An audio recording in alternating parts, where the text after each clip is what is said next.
Good morning, everyone. Happy Tuesday, May 2nd. Lisa Scott Dillon here on this Facebook Live. Remember, you can find this every day on your Facebook feed throughout the day. We're also on our InForum YouTube channel, and we make this into a podcast. So wherever you find your podcast, inforum.com/podcast, a great place to find it. Just look for the InForum Minute. And leading into this, we were talking about golfing today. Yeah. I say we, I mean you too. But so let's get that golf forecast right away. Yeah, a little breezy today. So, you know, my slice, hopefully I play it into the wind so it stays straight.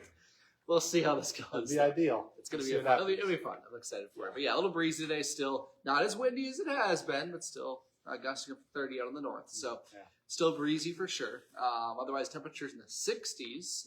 Nice. It is sunny enough to get a sunburn.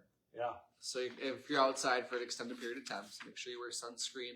Sunburn as early as 35 minutes. So that's in like 2 o'clock, the peak sun angle. So something to think about. Otherwise, overnight tonight, mostly clear. Tracking maybe a thunder shower or two late tomorrow night.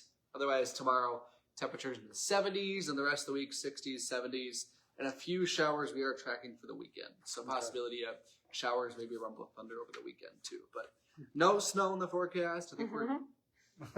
Well, I have to say, no snow. Yeah, no snow, just 60s and 70s for the foreseeable future, which is great. There is also a fire weather warning in effect for today because everything, of course, is very dry, which is weird to think about. We just melted all the snow, but the windy couple of days we've had that has dried up the topsoil and all of the vegetation that's dead from the fall, and all of this dead vegetation, it's still dead. And basically what it is, it's just fuel. For any fire that does start, it will really just spread fast, any fires do, with the wind and all of the dead grass, the dead leaves, the dead everything that's out there right now. So no fires today, especially in northern Minnesota where it'll be the windiest. Off to the west, Bismarck, Jamestown, LEC, not too bad, not too windy. Still north 10 to 20, but you're not going to get the gusts that we're getting in the valley and in northern Minnesota. So other than that, really nice forecast. Just don't burn anything and enjoy the day if you can stand for a little bit of a breeze. So all right. Well, I like that. Yeah. Easy money.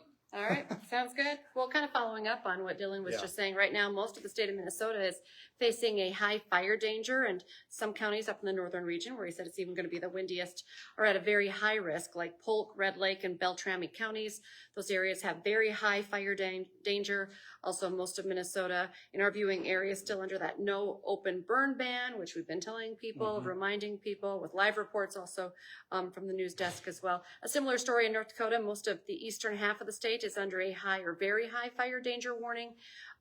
Burn restrictions, no burn restrictions right now in our area, aside from Stutzman County, but just really a good idea. Yeah. Don't do that burning right now. Don't be the person that starts a big fire. Don't be that guy.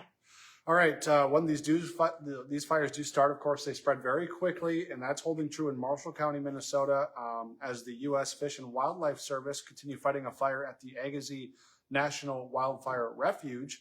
That fire has been burning since Sunday. It has been named the Berg Fire, and it has destroyed more than 1,000 acres of land. That land is home to things like timber wolves, moose, dozens of bird species.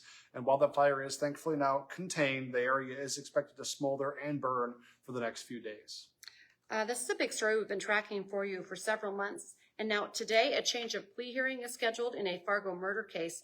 George Ortiz is accused of killing Philip Bergquist near the Red River in Fargo-Moorhead last October. Ortiz earlier pleaded not guilty to the felony count of murder.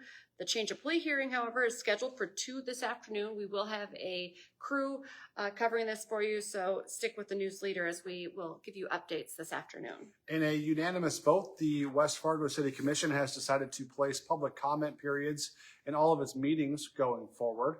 This decision comes amid a string of resignations, including for the city's top job.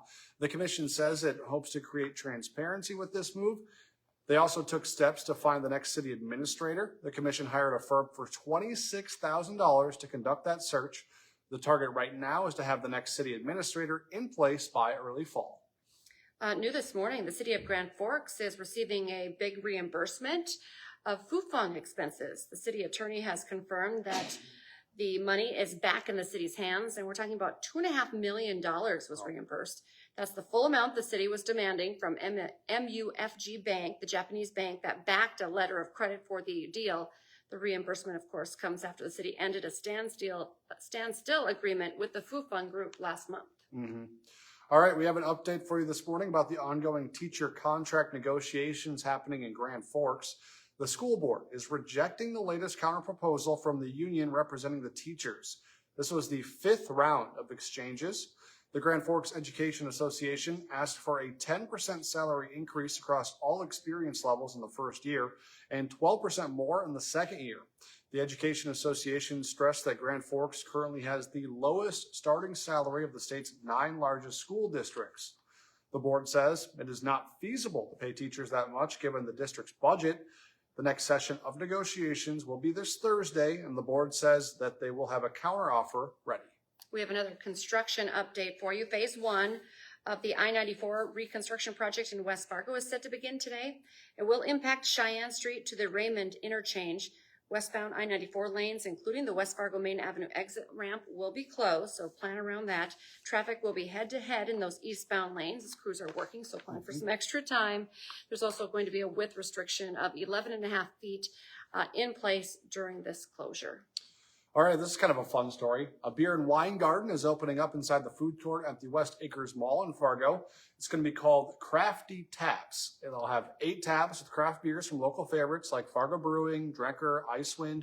Plus, there's going to be a seltzer and then 2 wine selections available as well. Just kind of some details on how it works now. Customers, of course, are going to enter through a gate. They must show their ID to an employee working at the register before they're served. Now, all the alcohol that must remain in the beer garden, it can't go with you throughout the mall and other stores. But you can bring food into the beer garden. So yeah, I think that's a good idea. People love their local breweries, and you know, it's kind of a good place to go. You might have some people who don't want to shop, but just want to sit and have a drink. Yeah, and you shop for a while, sit down, have a drink for a while, go shop again. So I like the idea. It's cool stuff. I do too. A big national headline this morning, the U.S. debt ceiling deadline might be less than a month away. Treasury Secretary Janet Yellen is saying that the nation could default on its debt as soon as June 1st. That's what she's now telling lawmakers. Several Senate and House leaders have been invited to the White House on May 9th. I believe that's next Tuesday to talk about the crisis. According to the White House, President Biden is stressing that a debt ceiling raise must come without any spending cuts. Biden and House Speaker Kevin McCarthy have not met since February, but the president is now asking him to meet to talk about the debt ceiling. Yeah, ongoing story, of course. We'll continue to follow it as updates come in. All right, today on Hot Mic with Dom Izzo, former Bison star and NFL player Kyle Emmanuel. He's going to be joining the show to recap the NFL draft. Plus, the former UND baseball coach talks to Dom about the first player in school history to reach the major leagues. It's exciting for Kyle to be. I was kind of wondering what his take would be on all of that and if he went to any of the parties, you know, draft parties over the weekend. So it's going to be a great show. It's always fun to have on. And remember, we have a great deal going on right now for your InForum.com subscription. Just check that out at InForum.com/news/subscribe. And remember to join us for, our next newscast is at 11 this morning, 11 to 12, and then this afternoon, 4, 5, 6, 9, and 10. And join us again tomorrow morning for First News from 5 to 7. Until then, enjoy the weather.